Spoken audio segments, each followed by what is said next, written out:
It takes a steady hand because if you touch the side... Race them side by side on the new Hot Wheels Rod Runner race set. You're ready to start a new picture on the magic screen. They disappeared quietly. Those everyday treasures from the 1960s that once made childhood feel magical. When did we stop noticing they were gone, and what else did we lose along with them? Chatty Cathy was more than just a doll. She was the voice of a generation. Introduced by Mattel in 1960, she was one of the first mass-produced talking dolls, and for many little girls, she felt like a real friend. With her round face, blonde bob haircut, and soft vinyl limbs, she looked sweet enough. But the real magic happened when you pulled the cord on her back. Suddenly, Cathy could speak, saying phrases like, "Let's play school," or "I love you." She became a sensation almost overnight. Children were enchanted by her ability to talk back, even if her voice was tinny and slightly robotic. For parents, she was a marvel of engineering. For kids, she was a companion who never interrupted and always agreed. Cathy sparked a whole line of talking dolls and helped kick off a new wave of interactive toys. And although later toys would be flashier, louder, and more advanced, none carried the same simple wonder. For many, the sound of that pull string and the soft mechanical voice is a vivid echo of childhood. Chatty Cathy is often remembered not just for what she said, but for what it felt like to hear her talk for the first time. The Easy Bake Oven brought the thrill of baking into the tiny hands of children everywhere. Released by Kenner in 1963, it looked like a pastel-colored toy, but worked like real kitchen equipment, albeit powered by a common light bulb. Slide the cake tray in, wait just long enough for anticipation to bubble, and out came a warm, soft treat you made yourself. The cakes were tiny, the brownies a bit dense, but the pride was enormous.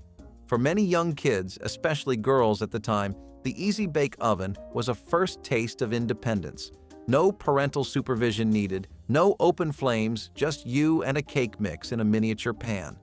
It sparked creativity, confidence, and plenty of sibling rivalries over who got the bigger slice. The toy's appeal lasted for decades, but those original models with their sleek retro look and that gentle hum from the light bulb warming up have a special place in memory. Long before kids had screens and apps, this was hands-on, slightly messy, and totally satisfying play. The smell of a baking chocolate chip cake from a 40-watt bulb is not something you easily forget.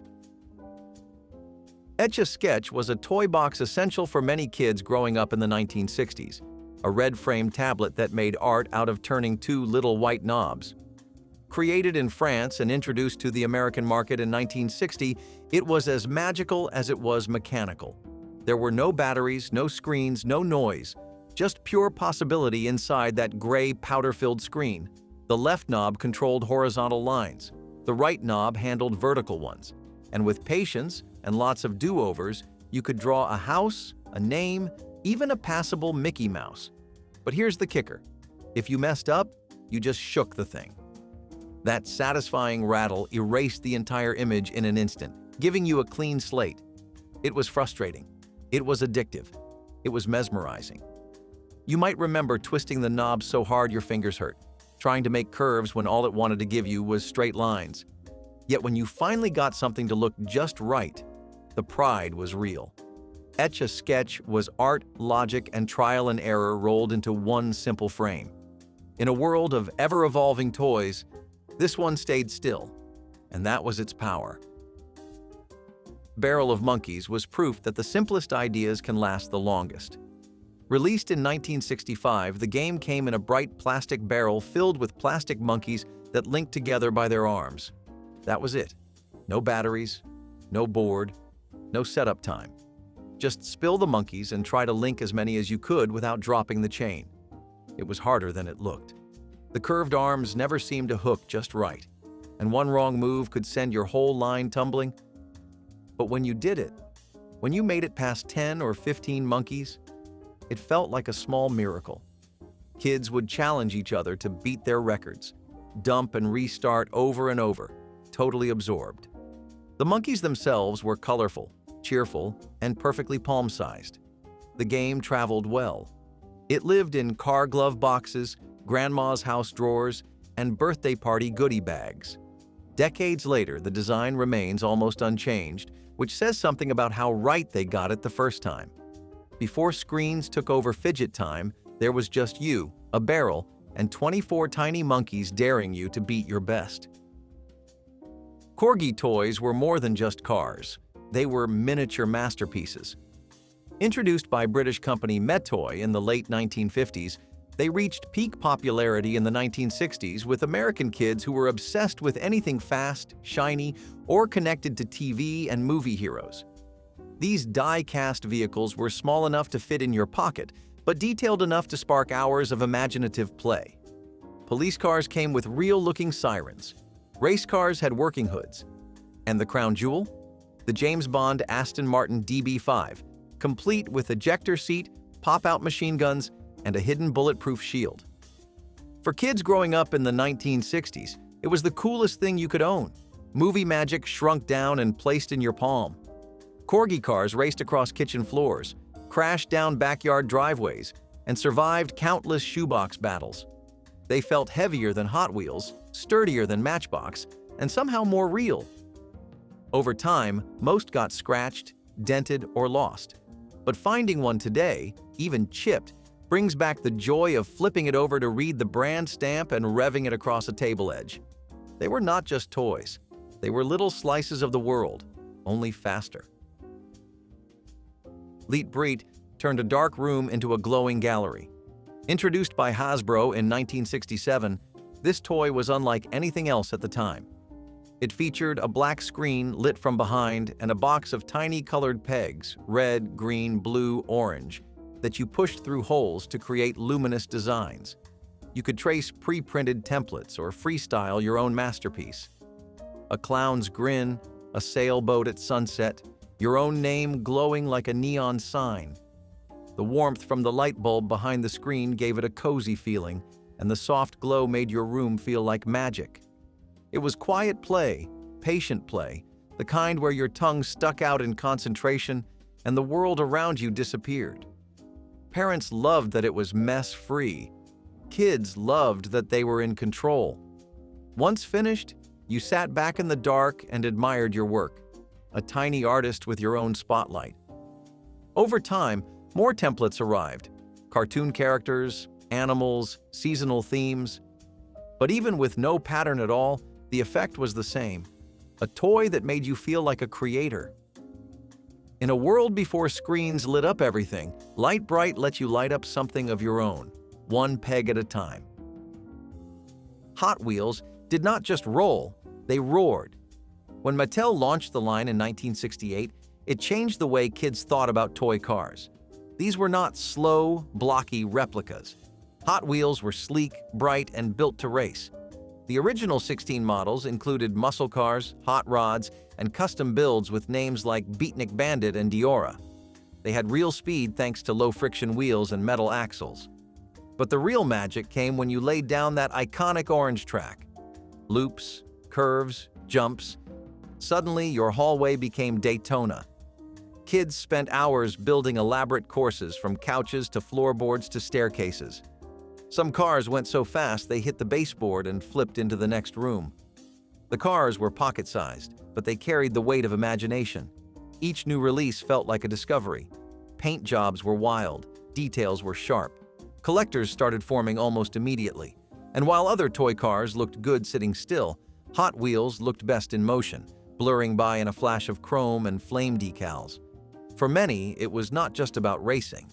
It was about building your own world, one piece of orange track at a time. G.I. Joe changed everything the moment he marched onto toy shelves in 1964.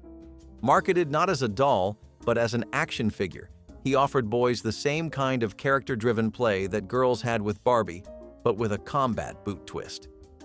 The original 12-inch figure came with a military uniform, dog tags, and enough flexibility to strike a pose or take a fall.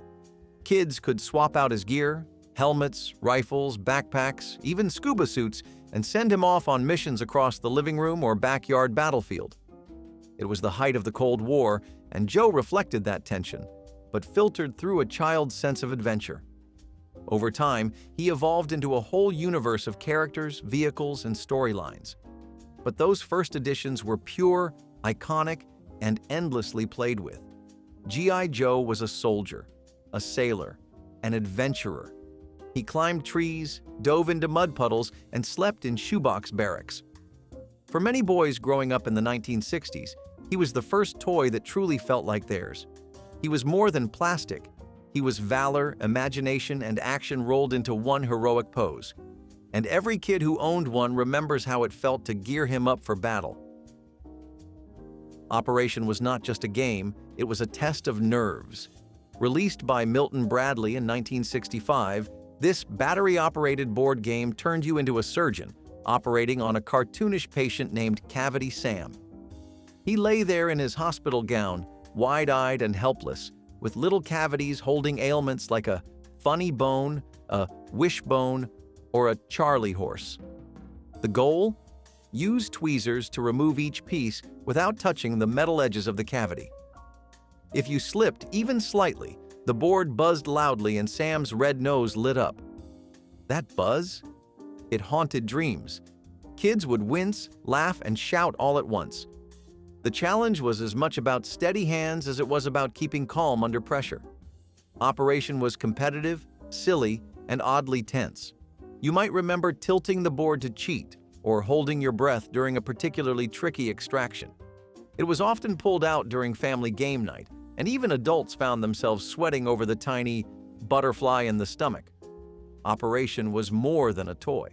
It was an experience, a rite of passage, and the first time many kids learned that success sometimes comes down to keeping a steady hand. Twister was the game that got people off the couch and tangled in each other's limbs. Released in 1966, it came with a plastic mat covered in colored circles and a spinner that decided your next move. Left hand red, right foot green. Before you knew it, you were stretching across the mat in a precarious pose, face pressed against someone's knee, hoping no one slipped. It was silly, physical, and weirdly intimate. Some parents called it indecent. Some schools banned it. But kids loved it. So did teenagers. It broke the ice at parties, sparked laughter between siblings, and gave families something active to do together. It was as much about falling over as it was about winning. The rustle of the mat, the sound of giggles as someone toppled, the concentration in trying to stay upright, it was all part of the fun. Twister took no prep and delivered instant chaos. It did not care about strategy. It cared about balance, luck, and how far you could stretch without collapsing. And for many, it was the first time a game made you move, laugh, and fall down all in one messy, unforgettable moment. Tang was not just a drink. It was an icon of American space-age optimism. Though developed in 1957, it exploded into fame in the 1960s when NASA used it during Project Mercury and Gemini missions.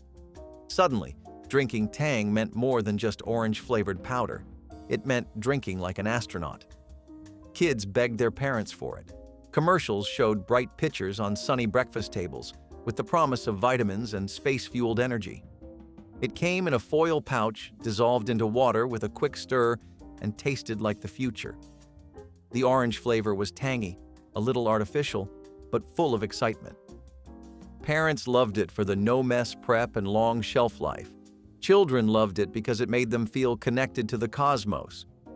No one cared that it was mostly sugar and flavoring. Tang had a mission patch of approval. It became a staple in American pantries, always ready for a quick mix on a busy morning. By the end of the decade, it had grown into more than a drink. It was a symbol, a bright orange badge of the space race, proudly poured into plastic cups across the country. And for many, one sip still tastes like childhood and liftoff. PopTarts were the answer to a morning dream. Breakfast that popped out of the toaster, ready in minutes, no dishes required. When Kellogg's introduced them in 1964, they were a marvel of modern convenience. Frosted or unfrosted rectangles filled with fruit, or what tasted like fruit, wrapped in pastry, packed in foil, and ready to heat. They hit shelves just as the pace of American life was speeding up. Moms needed fast. Kids wanted sweet. PopTarts delivered both. Whether it was strawberry, brown sugar cinnamon, or wild blueberry, every box felt like a little promise that mornings could be easier. Even cold, straight from the foil, they were a hit in lunch boxes and after-school snacks. No plate? No problem. The smell of a warm Pop-Tart coming out of the toaster was almost as good as the taste. Crispy edge, gooey middle, and just enough frosting to feel like a treat. By the end of the 1960s, Pop-Tarts had become more than a convenience food. They were a cultural touchstone, turning rushed mornings into something fun. And while they've changed flavors and designs over the years, those early Pop-Tarts hold a place in memory like few other foods do. TV dinners turned the living room into a dining room, one foil tray at a time. They were not new in the 1960s, but this was the decade they really took off, just as television became the centerpiece of American family life. You got a little compartment for meatloaf, one for mashed potatoes, another for corn, maybe a brownie tucked into the corner. All you had to do was pop it in the oven, wait, and serve. No planning, no cleanup, no arguing over what to cook. The tray itself felt futuristic. Everything had its place. The food was not gourmet, but it was warm, salty, and comforting in its predictability. Families could eat while watching their favorite shows. Kids could feel like grown-ups with their own personal meal. The appeal was clear, fast, easy, and made to match the rhythm of modern life. TV dinners were more than just food. They were a new way to eat, one that said it was okay to sit on the couch and focus on The Ed Sullivan Show or Bonanza. The clang of a fork against aluminum still echoes in memory. For many, it was the sound of dinner and television becoming one. Fondue parties were peak 1960s sophistication, cheesy, communal, and irresistibly fun. Imported from Switzerland and embraced by American hostesses everywhere, fondue turned dinner into an event. Friends gathered around bubbling pots of melted Gruyere or Emmental, long forks in hand, dipping cubes of crusty bread into molten gold. It was interactive, slightly exotic, and made conversation flow almost as much as the wine. The fondue pot itself became a household item, sleek, colorful, often gifted at weddings. There were rules. Do not drop your bread in the pot, stir in a figure eight, and keep the cheese smooth. Some added white wine or garlic, others experimented with chocolate fondue for dessert. Either way, the evening was about more than food. It was about sharing, laughing, and leaning in, literally and socially. In an era that embraced kitsch and community, fondue was a perfect fit. It brought people together in a circle, turned dinner into performance, and gave every guest a role to play. Long before tapas or charcuterie boards, fondue was the original shareable meal. For those who remember the scent of wine and cheese wafting through a mid-century living room, it was a flavor and feeling that defined the times. Bugles arrived in 1966, and with them came a whole new shape of snacking. Shaped like tiny trumpets or cones, they were the snack you could eat or wear. Kids popped them onto their fingertips, wiggled their hands like claws, and then crunched them down one by one. But the novelty was not just in the shape. Bugles had a distinct texture, light, crispy, and a little flaky, that made them feel different from chips or pretzels. The corn-based flavor was salty, a little buttery, and oddly addictive. Unlike many snacks of the era, Bugles were not trying to copy something else. They were their own thing. Whether poured into a bowl for a party or packed into a lunchbox for recess, they brought a certain crunchy cheer to any setting. Parents liked that they were baked, not fried. Kids just liked that they were fun. Bugles became a staple of 1960s snack shelves, alongside pretzel rods and Fritos, but they stood out for their playfulness. Even now, decades later, slipping a Bugle onto your finger sparks a flash of childhood. They were silly, satisfying, and one of the few snacks that doubled as a costume. Space food sticks were NASA's answer to snacking, and the 1960s answer to cool. Developed with the help of the Space Agency and manufactured by Pillsbury, these chewy, tube-shaped snacks were inspired by the meals eaten aboard spacecraft during America's race to the moon. They came in flavors like chocolate, peanut butter, and caramel, each one individually wrapped in sleek foil packaging that looked straight out of a science fiction movie. For kids, biting into a space food stick meant pretending you were floating in zero gravity, eating like an astronaut in orbit. They were soft, dense, and slightly grainy. Less candy bar, more futuristic fuel. Parents loved the idea of a high-protein, shelf-stable snack. Kids just liked the novelty. They made it into lunchboxes, road trip bags, and even Halloween candy stashes. Though their popularity waned by the 1980s, the memory stuck, especially for those who watched grainy broadcasts of moonwalks and then unwrapped their own little taste of space. Today, space food sticks are remembered more for what they represented than how they tasted. They were not just snacks. They were a bite of the future, wrapped in foil, waiting in your kitchen drawer. Tangy Taffy was the candy you had to work for, and that was half the fun. Long before it became part of the Laffy Taffy brand, this chewy strip came in a thin plastic wrapper and offered a sweet, stretchy challenge for any sugar-loving kid in the 1960s. It came in vibrant colors and punchy flavors like grape, strawberry, and sour apple, each one delivering a jolt of sugar and just the right amount of tartness. You could bend it, stretch it, or roll it into a ball before finally taking a bite. The longer you chewed, the stronger the flavor got, which made it perfect for kids trying to make a nickel's worth of candy last the whole afternoon. Sometimes it stuck to your teeth. Sometimes it stuck to the wrapper. But it was always worth it. Tangy Taffy was less about elegance and more about fun, bright, bold, and unapologetically sweet. For many kids, it was the ultimate playground treat, swapped on school buses or bought from corner stores with pocket change. Today's candies may be smoother or flashier, but they cannot match the simple satisfaction of a taffy you could stretch, fold, and chew until your jaw hurt. Television commercials in the 1960s were more than just breaks between shows. They were cultural events in miniature. With only a few channels and no fast-forward buttons, families watched together as jingles and catchphrases embedded themselves in the national memory. Plop, plop, fizz, fizz. You already know the rest. These ads had staying power. Cereal mascots danced across the screen. Soap commercials turned kitchens into laboratories. And toy ads? They were irresistible. From Slinky to Mr. Potato Head, kids begged for whatever had just aired during Saturday morning cartoons. Commercials were peppy, earnest, and often downright charming. They starred smiling housewives, enthusiastic children, and baritone narrators who made even laundry detergent sound heroic.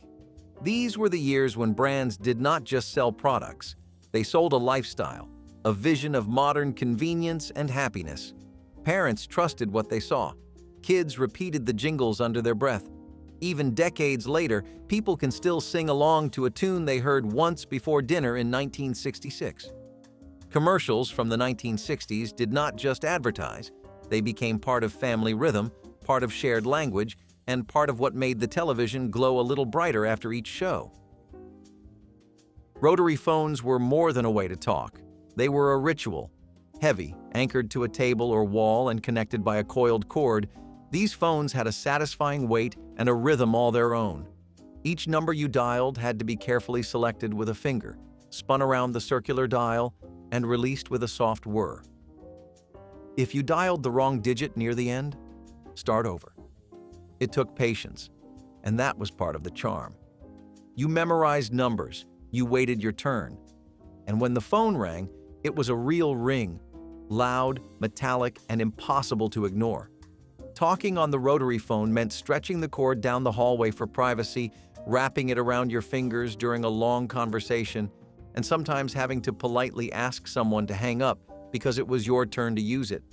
There were no voicemails, no caller ID, just trust, timing, and the occasional busy signal. Today, a rotary phone feels like a relic, but for many growing up in the 1960s, it was a constant companion. From late-night talks to awkward first calls, its clicks and clatters are etched in memory like the voices it once carried. Slide projectors were the original family theater. Before smartphones and digital albums, the only way to share vacation photos was by dimming the lights, pulling down a screen or a blank wall, and clicking through a carousel of 35mm slides. You could hear the quiet hum of the machine, the mechanical clunk as each new photo dropped into place, and the occasional groan from someone who had already seen them twice. But there was magic in it. These evenings were about more than just pictures. They were about storytelling. The beach trip where Dad sunburned his feet. The blurry shot of Grandma mid-sneeze. The perfectly framed sunset over the Grand Canyon. Families would laugh, tease, and remember together, sometimes with popcorn, always with commentary. The projector cast not just images, but atmosphere, the darkened room, the warmth of shared memory, and the feeling that what you were seeing mattered because everyone else was seeing it too. Slide projectors may be obsolete now, but for those who grew up in the 1960s, they were a rite of passage, a way to relive moments in slow, glowing frames, one dusty click at a time. Milk delivery boxes were part of the morning routine before grocery stores became the center of every neighborhood.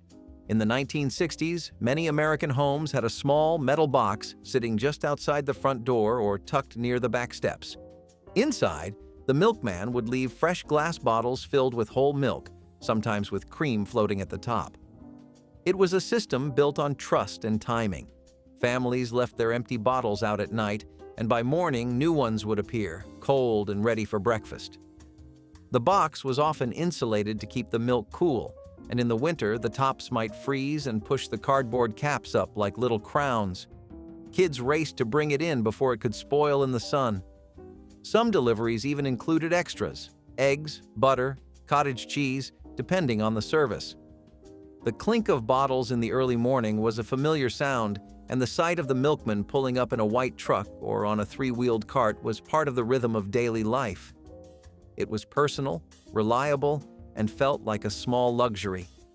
Today, the boxes are mostly gone, rusting behind old homes or used as planters, but to those who remember, they represent a time when things felt simpler, more local, and a little more dependable, one delivery at a time. Metal ice cube trays were cold, clunky, and unforgettable. Before plastic trays and automatic ice makers took over, these heavy-duty aluminum trays were the standard in American freezers during the 1960s. They had a removable divider with a metal lever that cracked the cubes free with a satisfying snap. But it was not always smooth. The handle sometimes stuck, the cubes often splintered, and if your hands were wet or too warm, the metal could stick to your fingers, something you only did once. Despite the fuss, there was something almost ceremonial about making ice. You filled the tray carefully, slid it into the freezer with steady hands, and waited. Hours later, you lifted the lever, twisted the tray, and heard that sharp mechanical crack as the cubes broke loose. It was noisy, it was physical, and it was reliable. Drinks were never the same without it.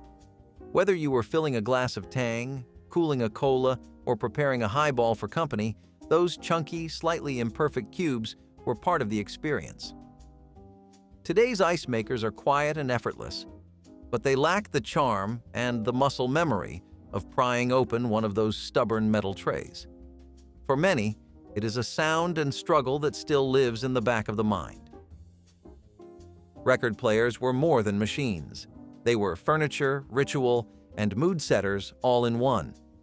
In the 1960s, every home had one, whether it stood alone on a tabletop or was built into a cabinet the size of a small sofa. You lifted the lid, selected a vinyl record, and gently placed it on the turntable.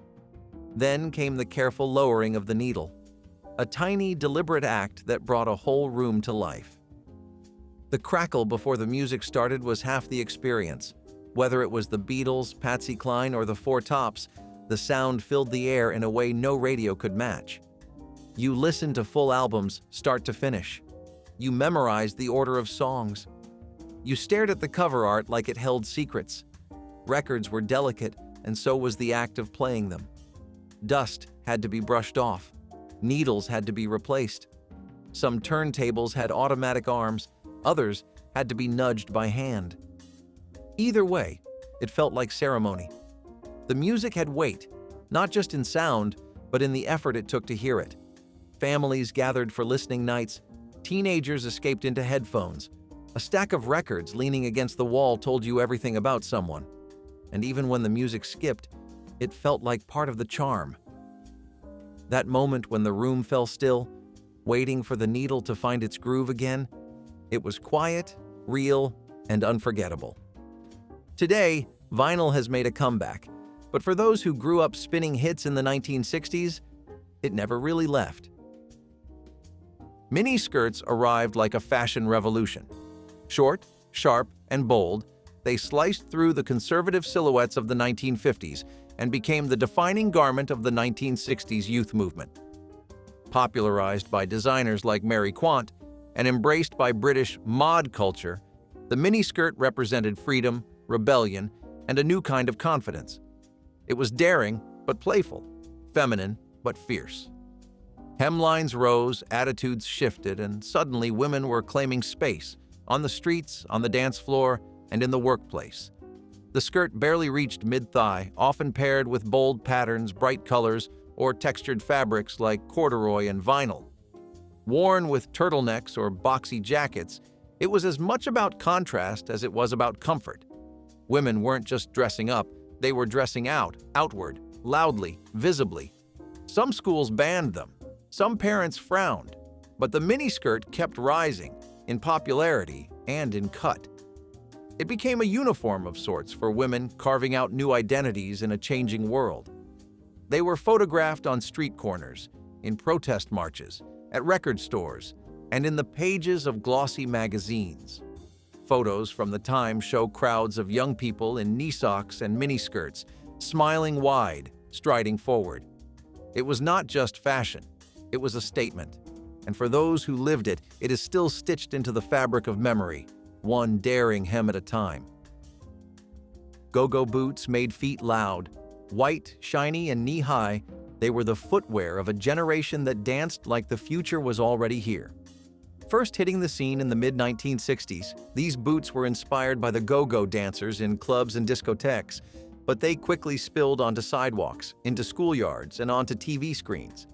You saw them on mod fashion icons, music variety shows, and girls in miniskirts taking confident steps through department stores. The silhouette was sleek, often with a low heel or flat sole, and the material was usually faux leather or vinyl. They zipped up the side and hugged the calf like they were ready to march straight into next week. Girls loved them, boys noticed them, parents did not always understand them. But go-go boots were about movement, rhythm, and control. They were made for dancing in cages or down aisles, for stomping to a new beat. They were tough, stylish, and a little space-age. They turned any outfit into a statement, something louder, shinier, braver. Some came in colors like pink or silver, others stuck to the classic white, but all of them turned heads. They were worn to school, to clubs, to sock hops, and even to job interviews. Wearing go-go boots meant you were not just in fashion, you were ahead of it. And for those who wore them, they were not just shoes. They were power. They were movement. They were the sound of confidence, echoing down a hallway of change. Homemade school lunches in washed-out containers were the unofficial lunchbox of every frugal family. Forget the cartoon thermos or the shiny metal lunch pail. If you were poor in the 1980s, your sandwich came wrapped in wax paper and packed in an empty margarine tub. Maybe the lid said country crock, but inside was leftover spaghetti or peanut butter crackers. You used the same container every day. The label peeled, the edges warped, but it worked. Your drink? Not a juice box. Maybe a reused jelly jar with watered-down Kool-Aid. You prayed it did not leak. In the lunchroom, you sat next to kids with perfectly packed snacks, cheese sticks, pudding cups, chips with real logos. You ate quietly, or fast, or not at all. But at home, it made sense. Those containers stacked neatly in the cupboard. Your parents washed them each night and packed them again with care. It was not about shame. It was about stretching every cent. And even though you knew it was different, you also knew it was made with effort, maybe even love. Those stained lids and handwritten notes stuffed under the sandwich were signs of sacrifice. And now, all grown up, they feel like something you miss. If there was ever a book that made kids believe in magic, it was the Sears Christmas Wish book. Thick, glossy, and practically glowing with possibility, it dropped into your mailbox like a brick of joy every fall. You did not read it. You devoured it. The toy section alone could occupy an afternoon. You would flip through each page slowly, pen in hand, circling dreams like you were planning a heist. Bikes, action figures, dolls with blinking eyes, remote control cars the size of shoeboxes. It was all in there. You would fold corners, make notes, maybe even leave it open to the exact page your heart was set on and hope your parents noticed. This was not just a catalog. It was a seasonal ritual. The pages felt endless. Even if you never got the big-ticket items, it did not matter. Half the fun was imagining what you could get. And if you had siblings, you better believe there were rules about who got to look at it first. Some houses had it down to a science. A few minutes each, no hogging. But all that joy had a flip side. Because nothing could snap you out of toy-filled daydreams quite like a certain buzzing sound from the television, the kind that made your heart drop even if you did not know why. Speak and Spell. A name so simple, you almost forget just how advanced it felt. This little orange learning machine had a robotic voice that felt both comforting and unsettling at the same time. The keys were rubbery. The screen was a small LED display. And the second it powered on, you felt like a kid genius. This was not just a toy, it was a computer. At least to us it was. And for a lot of people, it was the first time they ever heard a machine talk to them like a teacher would. It would ask you to spell elephant or photograph in that slow, mechanical voice. If you got it wrong, it would buzz like you had just activated some kind of self-destruct sequence. And if you nailed it, that same robotic voice gave you praise like it meant something, like it knew you. Speak and Spell was part game, part lesson, and 100% magic. You did not need Wi-Fi. You did not need batteries half the time. All you needed was the imagination to believe that this talking toy was the smartest machine in the house. And sometimes, it probably was. Of course, intelligence was one thing, but style? That was another story. If you were the kid with this next item, everyone knew you had your life together. Bathroom incinerators were exactly what they sound like. Tiny metal boxes installed near the toilet, designed to burn trash right on the spot. Sounds efficient, right? Maybe. But also, just a little bit terrifying. These units were popular for a short time in the mid-20th century, mostly in homes that were obsessed with cutting-edge convenience. They were meant for tissues, cotton balls, wrappers, and small bits of waste, not, let us be clear, diapers or anything major. You would flip a switch, hear a low hum, and then wait while your trash slowly vanished into ash. It was like having a personal bonfire inside your bathroom. Some even came with a little chimney that vented outside. Of course, the smell was something. And safety? Let's just say it was a different time. These machines were prone to overheating, and if you put the wrong thing in, you might get more flames than you bargained for. Eventually, people realized that trash cans and weekly pickups were a whole lot safer. So the bathroom incinerator quietly disappeared, along with the era of lighting your garbage on fire next to your shampoo.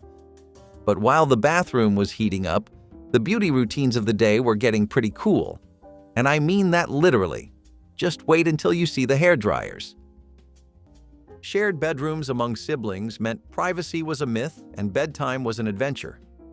2, sometimes 3 kids in one room, bunk beds, fold-out couches, mattresses on the floor. You learned to sleep through snoring, giggling, and whispered arguments over who stole the blanket. One lamp lit the room. One drawer held everyone's socks. If you wanted quiet, you closed your eyes and hoped for sleep. But there was love there too. Late-night stories, secret jokes, a flashlight under the covers. You made forts out of sheets and built walls with pillows, pretending they were rooms of your own. You learned to share without thinking, to wait your turn, to keep secrets. Sure, you fought. You drew invisible lines down the mattress. But you also looked out for each other, listened when someone cried, celebrated the nights when no one got in trouble. Those cramped quarters built closeness you never asked for, but maybe needed. And years later, you remembered those rooms not for the lack of space, but for the way they held you together. Shared bedrooms were loud, messy, and full of life. And even now, you sometimes miss what it meant to fall asleep beside someone who knew you by heart. The UHF dial was like the Wild West of television. You had your regular channels, your ABC, your CBS, your NBC, but then there was the mysterious world of UHF. You had to twist the dial just right, and even then, the screen might be fuzzy, the sound might be off, but if you landed on the right frequency, you struck gold. Strange cartoons, old black and white monster movies, reruns of shows that looked like they were filmed in someone's garage, and the occasional creepy public access broadcast that made you feel like you were watching something you should not be. There were no on-screen guides, no menus. You just turned the knob and hoped for something weird and wonderful. You felt like you discovered something, like you were in on a secret. It was the 1970s version of going down a YouTube rabbit hole, only with antennas and static.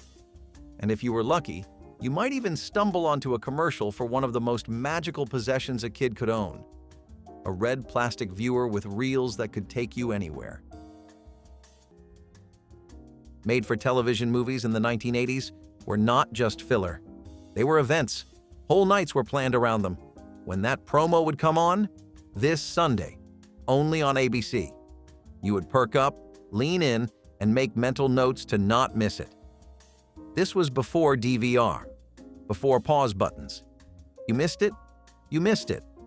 These movies had titles like The Day After, V, The Final Battle, or The Ewok Adventure. Some were tearjerkers, some were thrillers, some were straight-up terrifying, and they had you glued to the screen, wondering how they managed to squeeze so much drama into 2 hours. Plus, commercials. Families would make popcorn, dim the lights, and treat it like it was an actual premiere. You watched it live together, and you talked about it the next day at school, because chances were everyone saw it too.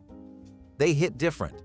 The music, the narration, even that grainy picture, it all added to the mood. You were not just watching, you were part of something.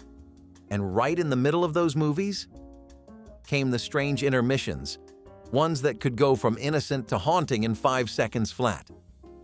And if you think delivering milk through a wall sounds wild, wait until you hear about the homes that were designed for smoke. Back in the middle of the 20th century, smoking was not just accepted, it was expected, and American homes were ready for it. That is where built-in ashtray stands came in. These were not just ashtrays placed on coffee tables or countertops. No, these were recessed, often permanent fixtures embedded right into walls, armrests, and even lampstands. You could walk into a living room, and there it was, your own little designated smoke spot, classy as could be. Some were ceramic, some were chrome. A few even had lids to keep the ashes tidy. And they were everywhere, in kitchens, in bathrooms, in bedrooms. The ultimate sign of a home that was with it. Even guests had their own designated ashtrays. People took pride in them. Some were decorative, shaped like seashells or horseshoes. Others were sleek and utilitarian, and it was not just adults using them. Teens had their own, often built into the back of desks or vanities. Today, of course, the idea seems almost alien. We cover smoke detectors in foil just to cook without setting them off.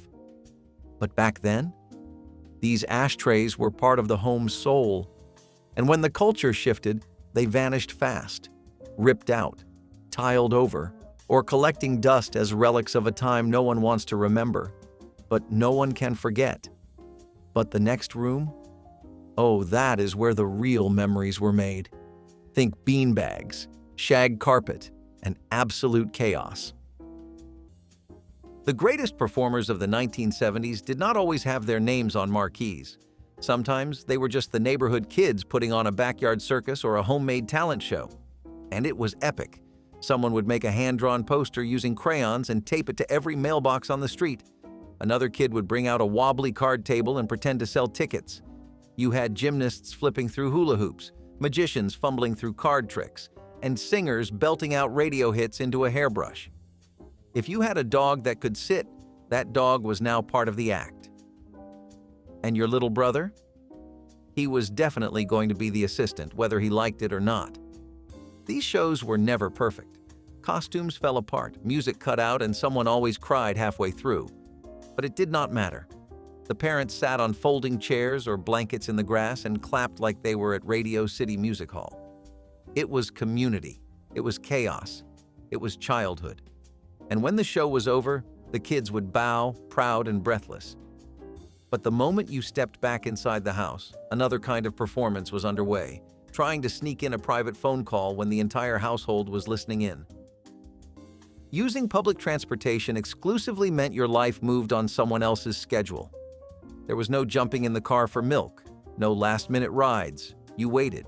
At bus stops, on corners, in the rain, in the cold, in your Sunday best or your work shoes. The bus was never early. Sometimes it was late. But you waited. You held a pocket full of exact change. Maybe a transfer stub. You knew the routes like the back of your hand. You sat near the front if you were tired. In the back if you did not want to talk. You watched strangers argue, laugh, cry. You saw your city from a different view, block by block, stop by stop. Owning a car seemed like another world. Gas, insurance, repairs. Those were luxuries. The bus was what you had, and it was enough. Sort of. It got you to school, to work, to church.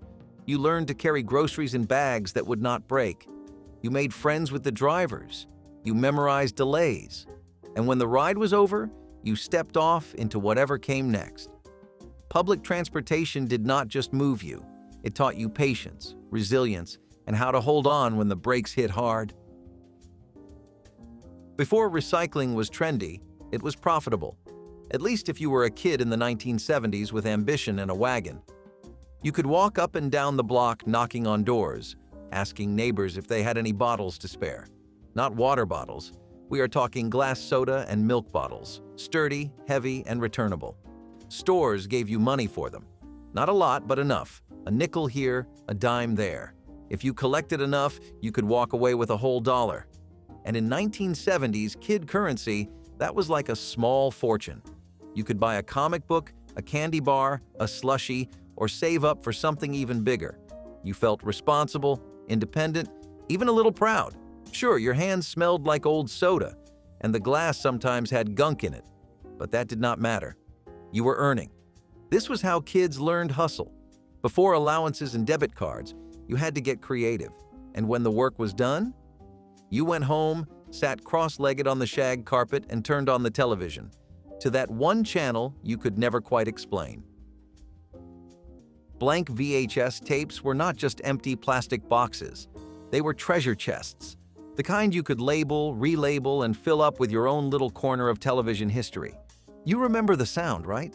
That whirring click as the VCR accepted your latest recording project, whether it was The Muppet Show, a Disney movie airing on Saturday night, or just some random commercials you ended up watching later like they were rare artifacts.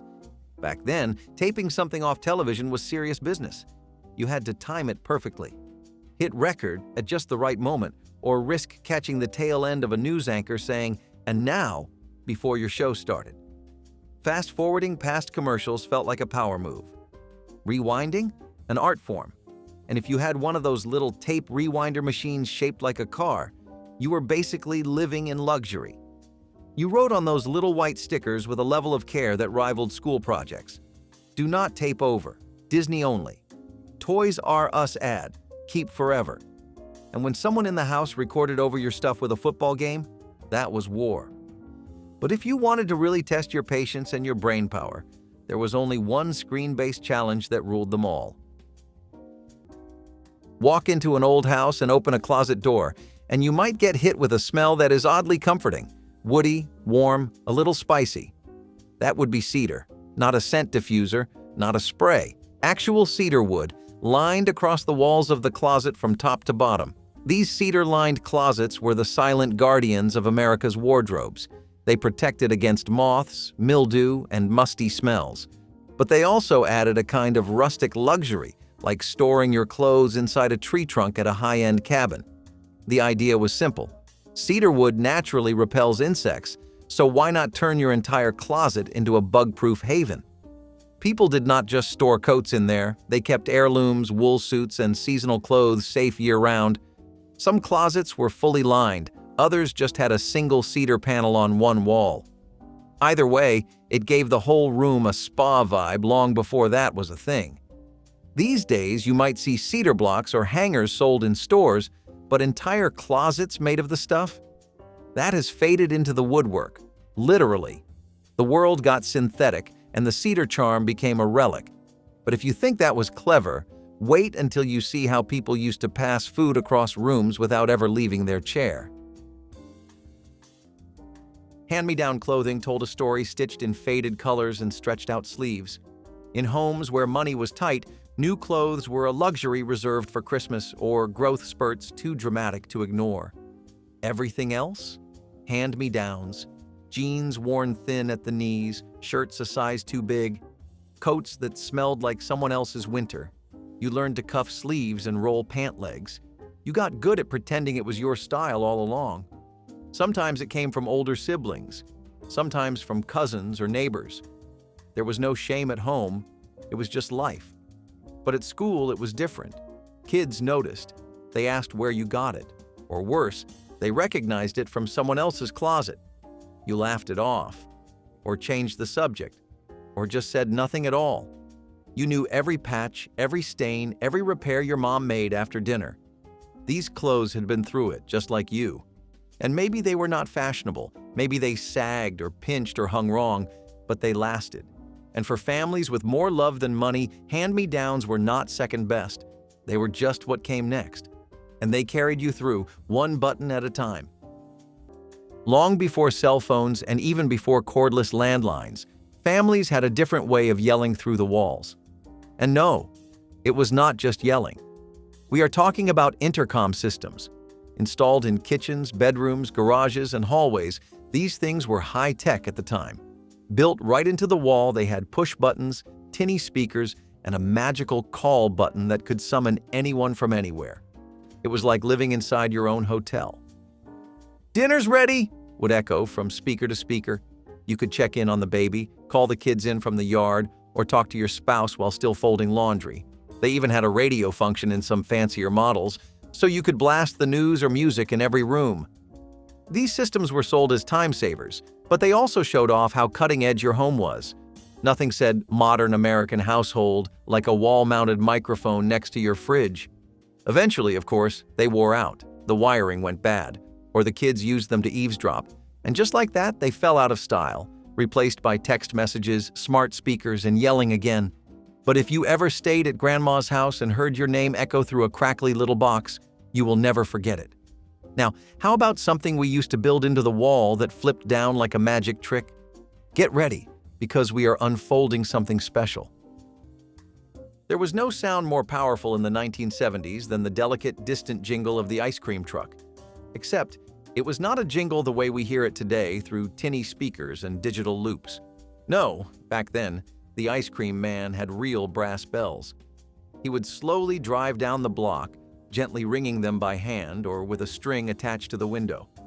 The sound was soft but unmistakable. It sliced through summer air like a siren of salvation. Kids would freeze mid-game, mid-bite, or a mid-sentence and yell, "Ice cream!" before bolting toward the noise barefoot, clutching whatever spare change they could dig up from a kitchen drawer or the couch cushions. The menu on the side of the truck was like a stained glass window of dreams. Push pops, rocket bombs, orange creamsicles. And if you were lucky enough to have a full dollar, you might even walk away with a cartoon character bar with gumdrop eyes that always looked just a little off. The magic was not just the treat. It was the chase, the chaos, the moment.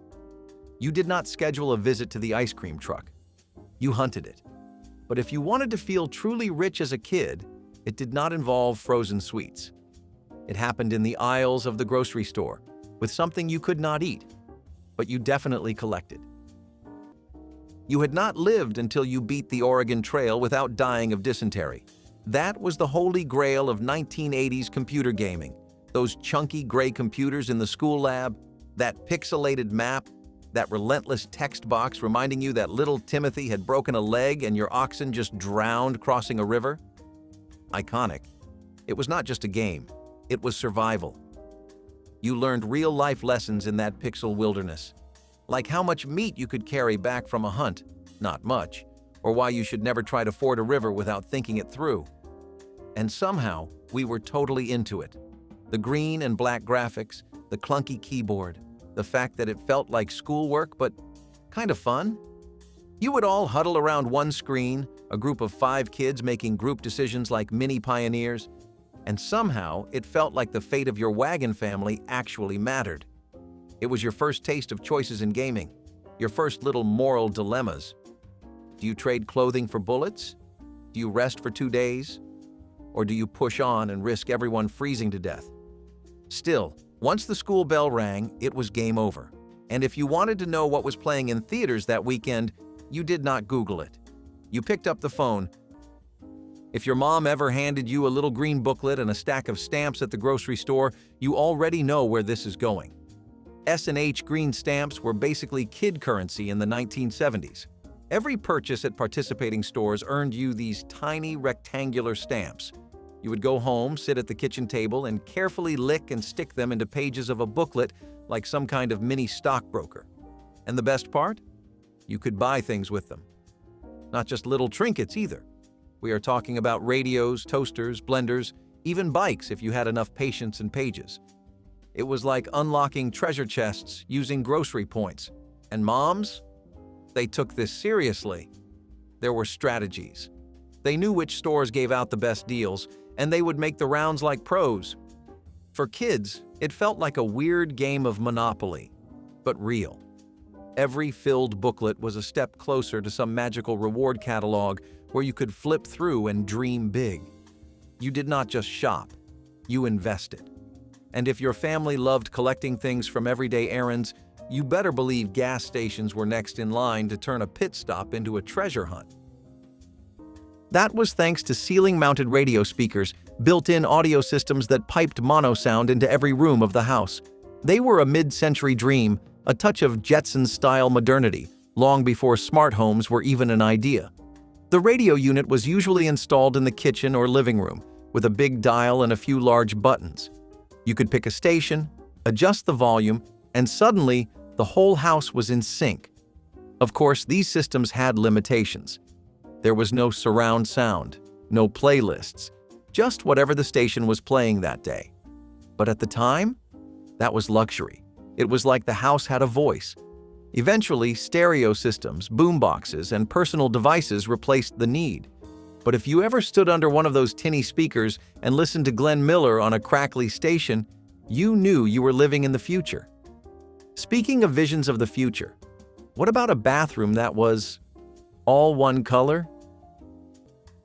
Wearing patches on clothes was less about style and more about grit.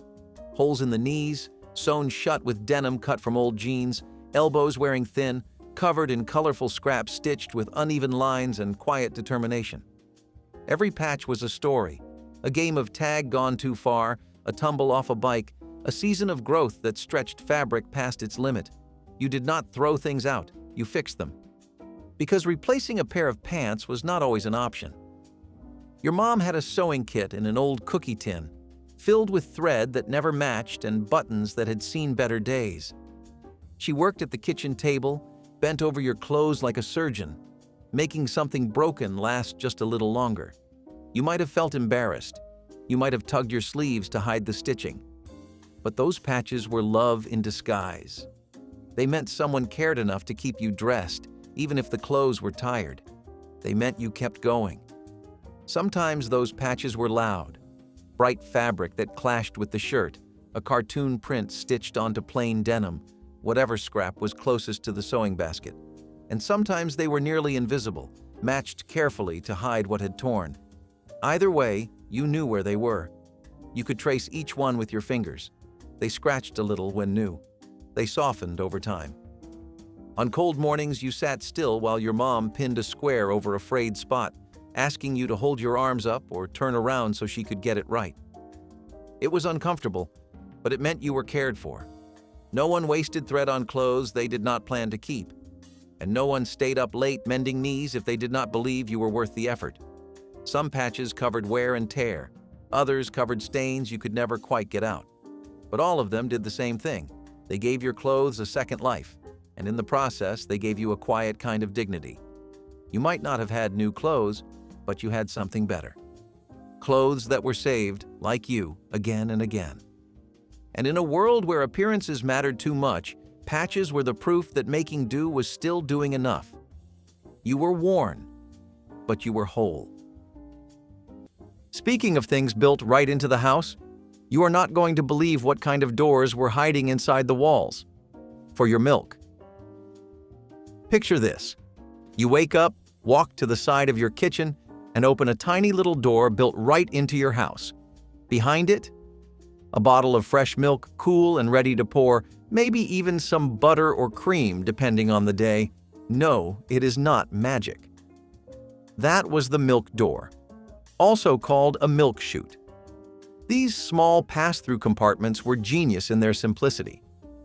One side opened from the outside, where the milkman would quietly place the day's delivery. The other opened from inside the house, so you never had to go out in your slippers or bathrobe. It was the drive-through window before there were drive-throughs. These doors were more than convenient. They were a sign that the world once ran on a shared rhythm. Everyone knew when the milkman came by. You could even leave payments or notes inside. Some had little shelves, others had insulation. And most people never locked them, because who would steal milk? Of course, once grocery stores and home refrigeration became widespread, the milk door quietly disappeared, sealed up, painted over, or just forgotten. But somewhere out there, behind layers of drywall, a few still exist. Hidden time capsules. If one of these memories took you right back to your childhood, share it in the comments, then like, subscribe, and help us keep the past glowing bright.